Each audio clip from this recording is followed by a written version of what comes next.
जय श्री कृष्णा। आज द्वादशी पर आइए सुनते हैं माँ तुलसी की यह कथा। तुलसी से जुड़ी एक कथा बहुत प्रचलित है।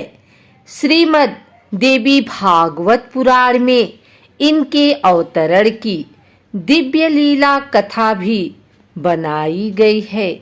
एक बार शिव ने अपने तेज को समुद्र में फेंक दिया था। उससे एक महातेजस्वी बालक ने जन्म लिया। यह बालक आगे चलकर जालंधर के नाम से पराक्रमी दैत्य राजा बना। इसकी राजधानी का नाम जालंधर नगरी था। दैत्यराज कालनेमी की कन्या वृंदा का विवाह जालंधर से हुआ। जालंधर महाराक्षस था।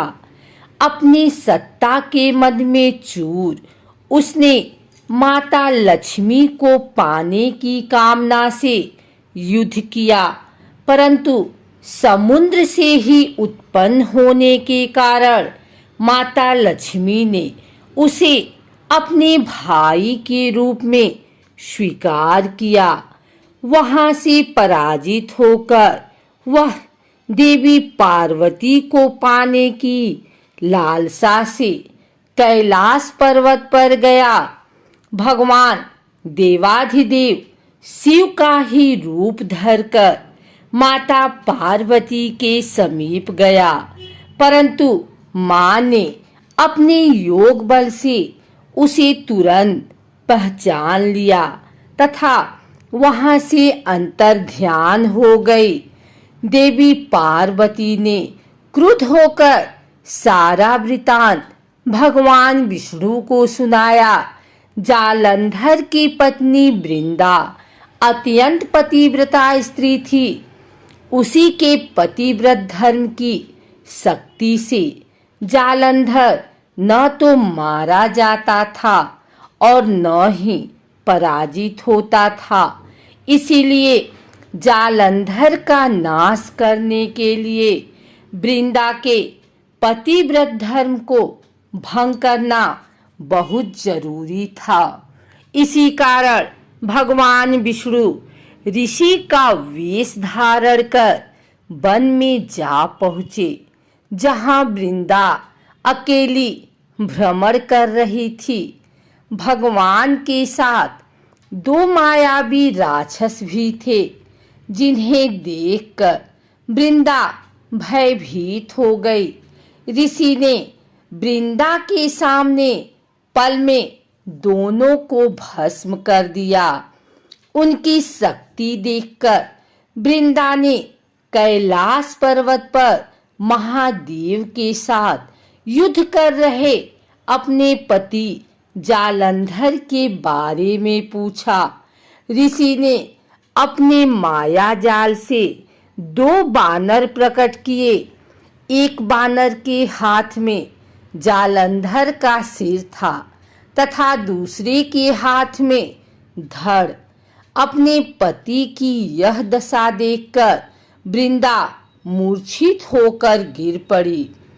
होश में आने पर उन्होंने ऋषि रूपी भगवान से विनती की कि वह उसके पति को जीवित करे।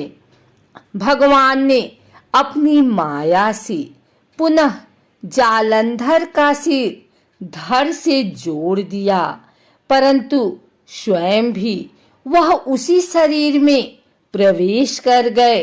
वृंदा को इस छल का जरा आभास न हुआ। जालंधर बने भगवान के साथ वृंदा पतिव्रता का व्यवहार करने लगी, जिससे उसका सतीत्व भंग हो गया। ऐसा होते ही वृंदा का पति जालंधर युद्ध में हार गया।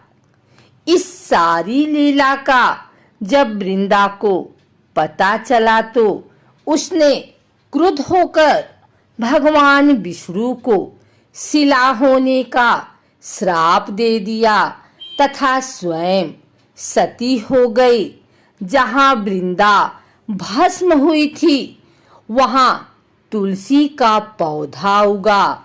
भगवान विष्णु ने वृंदा से कहा, हे वृंदा, तुम अपने सतीत्व के कारण मुझे लक्ष्मी से भी अधिक प्रिय हो गई हो।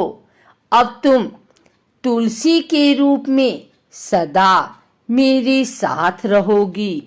जो मनुष्य भी मेरे शालिग्राम रूप के साथ तुलसी का विवाह करेगा उसे इस लोक और परलोक में विपुल यश प्राप्त होगा।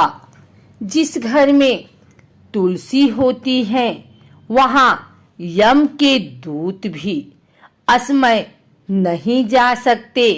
गंगा व नर्मदा के जल में स्नान तथा तुलसी का पूजन बराबर माना जाता है। चाहे मनुष्य कितना भी पापी क्यों न हो, मृत्यु के समय जिसके प्राण मंजरी रहित तुलसी और गंगा जल मुख में रखकर निकल जाते हैं, वह पापों से मुक्त होकर बैकुंठ धाम को प्राप्त होता है। जो मनुष्य तुलसी व आंवलों की छाया में अपने पितरों का श्राद्ध करता है उसके पितर मोक्ष को प्राप्त हो जाते हैं। उसी दैत्य जालंधर की यह भूमि जालंधर नाम से विख्यात है। सती वृंदा का मंदिर मोहल्ला कोट किशनचंद में स्थित है। कहते हैं इस स्थान पर एक प्राचीन गुफा थी जो सीधी हरिद्वार तक जाती थी।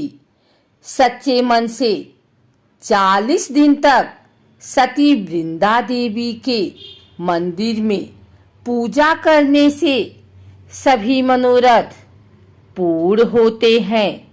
अगर आपको हमारी वीडियो अच्छी लगी हो तो इसे लाइक करें, कमेंट करें, शेयर करें और हमारे चैनल भक्ति गाथा को सब्सक्राइब करके बेल नोटिफिकेशन ऑल पर सेट कर लें ताकि आगे आने वाली वीडियो सबसे पहले आप तक पहुंच सके।